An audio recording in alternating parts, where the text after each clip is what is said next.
education.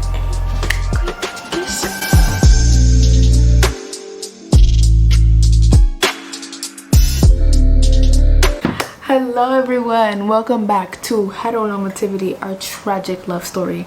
I am your host Lita Batista. I am 16 years old and I am here to talk to you guys today about mental health, queer people's mental health, and how heteronormativity has been infiltrated to make it a lot harder for a queer person and a straight person to have a good well-being. So with that being said, I like to just give some background about what we've done the past few episodes. Last episode we talked about conversion therapy and religion practically, and then the episode before that we talked about coming out culture and what it is to come out. And then I also give some of my opinions about it and how it correlates with heteronormativity. So with that being said, today I'd like to talk about queer person's mental health because their sexual preference, and it has a huge impact in their life because it affects the parts that are actively being affected in a queer person's life is their economical, political, educational, religious, marital, and rights to children are all affected to dictate how their life works because of their sexual preference or their gender identification. So with that being said, if all of those parts of your life are working together, depending on whether you fit on the heteronormative scale or not, it obviously has a great toll on your mental health. So for queer people, you are more likely to experience mental illnesses such as depression, suicidal thoughts, or abuse, discrimination, and bullying for simply being queer. So here's why I'm having a conversation about this, because as most people know, as a queer person, it is not easy to live around the world because for many cases people get discriminated, they get bullied, and they're always in the narrative that they are a social reject. So with that being said, if every day you look on your TV, you look on your phone, you look around you, people aren't like you, you're obviously gonna start internalizing that. And as a result, we have their beautiful rebuttal for that: internalized homophobia. Internalized homophobia is obviously the homophobic dispense on yourself. Why am I born like this? Like I can't be doing this. This is not normal.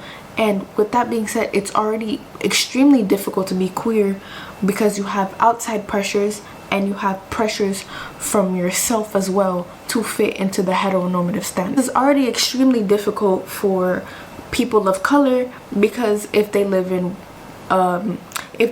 countries with a majority of white people, because you are a person of color, you are already a minority. So because you are already a minority and queer, it makes it even harder for you to be in these spaces because you're not like others, you're different. Another group of people, a part of the LGBTQ that we should be taking into consideration are intersex people, because obviously we don't hear a lot about intersex people, and because you are not a part of the gender binary, it makes it even more difficult for you because you are already not normal, you're already not fitting in because you don't have the traits that goes with one of the gender binaries. So then again, it makes it harder for you, and with the lack of exposure, then that comes with erasure because it erases the existing identities of queer people, because heteronormativity doesn't want to allow that. They don't want to allow you to grow and be yourself because in your mind you must be straight and cis. As a result, people might go into a depression, they might start feeling really bad for themselves, and they might even be prone to like sexual assault and violence. And for example, you know, as a queer person, you accept yourself, you accept your identity, and you go out in public and you stroll, you live in your truth, and then you are more prone to be affected by other people because of the way they're looking at you, because you might be prone to violence, you might be prone to people trying to harm you because of the fact that you are queer. That being said, it's already extremely difficult for you to coexist. That being said, you're already 25% more prone to violence. Oh, because heteronormativity doesn't allow you to be who you are and explore outside of the gender binary. Obviously, this depends on what area of the world that you are at, because obviously in countries where you are more restricted, or countries where you are punished by death if you are a homosexual, that makes it even harder, because that's already a pressure. It's like people don't even have an escape out, because in their mind they're already suffering. People outside are already suffering, and if you even dare to challenge that, you could be killed. Heteronormativity is having a huge toll on people's mental health, because they're always constantly thinking about what other people might say about them. Sometimes it might not even be about other people, sometimes it's about themselves, not being able to accept your identity, not being able to be yourself.